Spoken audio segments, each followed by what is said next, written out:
Let's take you to Kebbi State, where the House of Assembly has approved the 2024 Supplementary Appropriation Bill of 53.557 billion naira.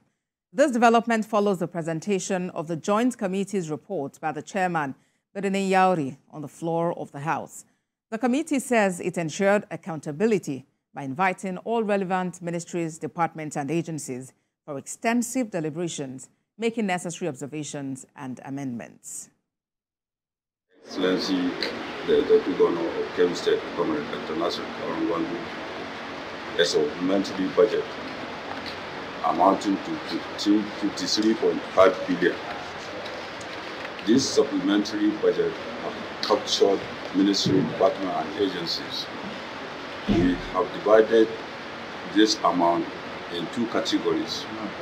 We have what we call the current expenditure and also capital expenditure. The two were merged to make the total of the supplementary budget.